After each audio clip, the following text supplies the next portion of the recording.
direitos humanos que não são mais perenes, né? Tem muita gente que critica e fala, mas não existe direito das mulheres. Isso é uma modalidade, existe uma especialização, conheço direito civil, conheço direito penal, e de certa forma traz ali um debochezinho, assim, né, incutido ali na fala, mas o fato é que a gente atua sob a perspectiva de gênero e se coloca nesse recorte de direito das mulheres, porque não há igualdade no sistema de justiça. A gente busca, né, que as coisas, que as decisões sejam minimamente justas e equilibradas, porque na verdade a gente acessa um sistema composto por homens mais velhos, homens brancos, privilegiados, vem de uma série de lugares onde as pessoas não acessam, muito menos eles, né? É uma crítica, na verdade, a gente vem tentando modificar esse cenário, porque são essas pessoas que estão decidindo os direitos das pessoas. Né? E quando nós estamos falando de direitos das mulheres, eu não posso simplesmente jogar ali uma receita de bolo como se fosse dar certo para homens e mulheres na mesma proporção e nas mesmas circunstâncias. Isso não existe. A gente usa isso até em questões que parecem simples, mas elas permeiam o nosso cotidiano. Por exemplo, quando a gente vai fixar a pensão alimentícia. E às vezes a gente recebe decisões assim, as despesas das crianças serão divididas em partes iguais entre os pais.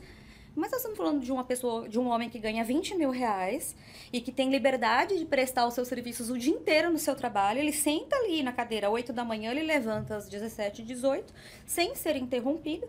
E aquela mulher está lá trabalhando muito, ganhando pouco, muitas vezes fora do mercado de trabalho porque não consegue se reinserir nessa estrutura, porque patrão não aceita, mãe que sai para levar na escola, mãe que sai para atender criança doente, mãe que precisa dar banho, mãe que precisa organizar a vida da criança, não entende essa dinâmica, e aí eu coloco para dividir essa mulher que está trabalhando, às vezes só meio período, porque não consegue se ausentar de casa, ou que está trabalhando enlouquecidamente e não ganha nem metade do que o cara ganha, e eu ponho para dividir despesa no meio a meio.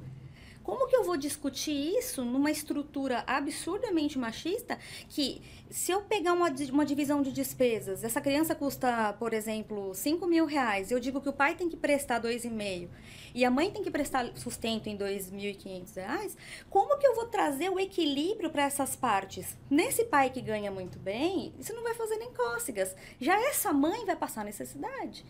Então, parecem discussões pequenas, mas elas permeiam o nosso dia a dia, porque diz respeito ao sustento, invisibilidade, trabalho que a mãe presta sem que seja devidamente reconhecido.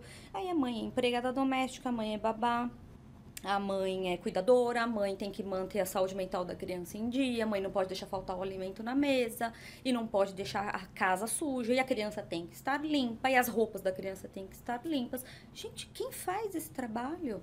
Então, é isso que a gente pauta. E eu estou discutindo isso, inclusive, no projeto de mestrado, discutindo maternidade na Unifesp, porque a gente precisa falar sobre isso.